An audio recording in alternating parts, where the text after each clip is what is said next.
la mère de Théo. Florence, il faut que le gouvernement nous entende, nous avons besoin de sécurité, ce n'est pas simplement un fait divers, elle l'a répété. Depuis 4 jours, 5 jours, elle fait un travail important puisqu'elle a été sur CNews, elle a été sur Europe 1, vous m'apprenez à l'instant qu'elle était hier avec Cyril Hanouna, et elle a raison de sensibiliser l'opinion publique à ce qui se passe dans les cités, ce qui se passe dans les villes, et notamment pour les plus jeunes qui sont attaqués parfois par des bandes. Elle est avec nous. Bonjour Florence. Bonjour. Et merci d'être avec nous.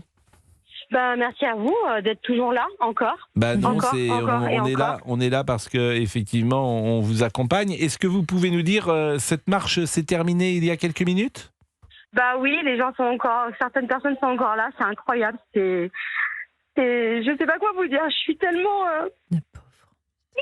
émue. C'est merveilleux. Je comprends pas qu'on n'arrive pas à nous entendre. Je sais pas, le peuple lyonnais, il est là, les gens sont là, et en fait, personne ne nous entend. Je reçois des messages haineux depuis hier soir, comme quoi je me comportais mal, comme quoi j'avais pas de respect. Ils comprennent pas le message, ils n'ont pas compris que c'était juste une maman qui alerte pour eux, pour leur enfant.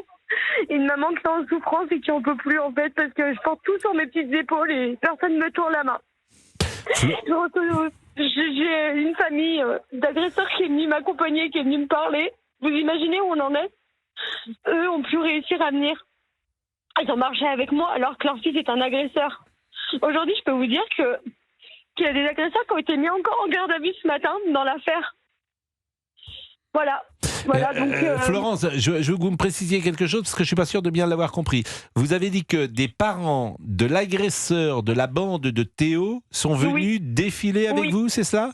Oui, alors pas en visage, anonymement, mais on a eu cet échange parce que moi je les connais, on avait déjà échangé et ils étaient là. Et donc vraiment, ça c'est intéressant. Parce que c'était, voilà. Ça c'est intéressant. Et qu'est-ce que c'était un père ou une mère ou c'était les deux parents ?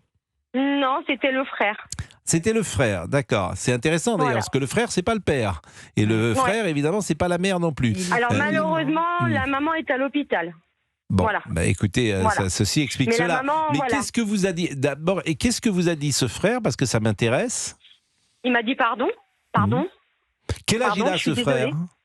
Il a 18 ans, il va presque l'âge de mon fils, quoi. Bon, donc ce frère, il celui qui a agressé, l'agresseur, il a quel âge ? 15 ans ? Il a 14 ans. Bon, est-ce que ce frère a pris son frère entre quatre yeux, comme on dit, pour lui faire passer un message ? Bien sûr, il lui a expliqué la situation, que c'était un étudiant et autres, et il lui a dit, et il voit bien que son frère ne réagit pas, et c'est ça le problème. Apparemment, des choses ont été mises en place, ils ont été entendus hier. Il y a des choses qui ont été mises en place, ils ont un rendez-vous très important vendredi. Je pense que ça va être un cap pour cet enfant, en espérant qu'on le place et qu'on le suive. Voilà, donc le frère dit qu'il ne prend pas la mesure de ce qu'il a fait, il ne comprend pas, il n'admet pas, c'est ça qui est formidable. Il n'assimile pas que c'est grave, il n'assimile pas que la personne qui l'a agressé a l'âge de son frère, que ça pourrait être son frère. Voilà. Restez avec nous Florence, parce qu'on va marquer une pause, mais ce témoignage est évidemment intéressant, parce que c'est le réel, vraiment ça c'est le réel. Ce gosse de 14-15 ans, son frère lui parle, il ne comprend pas ce que lui dit. Il a été relâché par la justice. Oui, j'entends. Qu'ils comprennent la gravité. J'entends. Affaire Théo, étudiant de 19 ans, agressé 3 fois par la même bande de mineurs à Lyon. La dernière fois, c'était le 31 janvier. Elle est avec nous, Florence, parce qu'une marche a été organisée cet après-midi. Elle nous disait, il y a un instant, qu'elle avait rencontré l'un des agresseurs de ses enfants, plus exactement, un des frères de l'agresseur de ses enfants, de son enfant, Théo, et que ce jeune homme de 14 ans, lorsqu'il discutait avec son frère, qu'on a 18, ne prenait pas conscience de ce qu'il avait fait. Et ce témoignage est évidemment intéressant. Est-ce que vous savez, Florence, combien il y avait de personnes à vue d'œil ? Alors là, j'ai posé la question à la police, ils m'ont dit entre 200 et 300, donc c'est pas mal, c'est plus que ce que je pensais. Moi, je pensais être 3. Non, vous ne serez pas 3. Mais est-ce qu'il y avait des personnalités politiques? On sait que les élections municipales... Oui, il y avait une dame du RN, je ne sais pas son nom, qui est venue. Moi, je voulais pas de politique, mais elle est venue avec son écharpe. Voilà, mais oui, elle était là. J'ai perdu son nom, elle est de la région lyonnaise. Est-ce que les grands leaders politiques lyonnais, je pense à M. Doucet, je pense à M. Jean-Michel Aulas, par est-ce exemple. que ces gens-là vous ont contacté? Non. Ça, Monsieur Doucet m'a appelé gentiment hier à 19h quand il a su que j'étais à Paris pour Hanouna. Ah, ça c'est... Magie. Oui, bah oui, parce C'est que... magie, hein. Bah oui, parce que... Quelle puissance, monsieur Hanouna. Mais non, mais Quelle parce puissance. qu'ils ont peur que vous disiez quelque chose qui ne convient Que pas. je dise la vérité. Voilà, et que vous... Que je dise la vérité, qu'à Lyon, on s'occupe plus de nos animaux du parc de la Tête d'Or que de nos étudiants. Voilà. Que notre pays s'occupe plus de notre climat que de nos étudiants qui sont l'avenir de notre pays. Oui, je dis la vérité. On a beau m'envoyer des messages de haine en me disant de fermer ma gueule et qu'on va m'ouvrir le ventre, bah c'est la réalité à un moment donné. Voilà. Apparemment, je suis une personne qui paraît alcoolique sur les plateaux télé. Je suis juste une maman qui ne sait plus quoi faire. Donc cette haine, non, elle mais est punissable. oubliez les réseaux. Non, vous savez... c'est important de le dire quand même. C'est important de le dire quand Florence, même que je vais vous donner un conseil. C'est jamais bien de donner un conseil, d'autant qu'un conseil non sollicité n'est jamais suivi.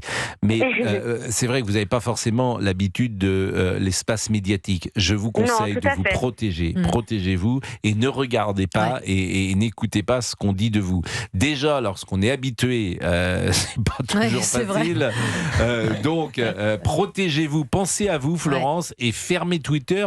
Je sais que c'est une drogue, c'est difficile parce que quand on y va, on scrolle, comme on dit parfois, sur TikTok ou sur Instagram ou sur Twitter. Mais moins vous le regarderez, mieux votre santé mentale sera, Florence. Ah bah c'est sûr que ma santé mentale va pas bien. Ça c'est sûr que. Ah oui. Mais bon, il n'y a pas que ça.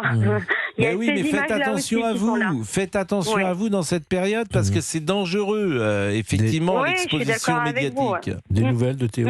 Comment va Théo demande Georges Fenech et il a raison.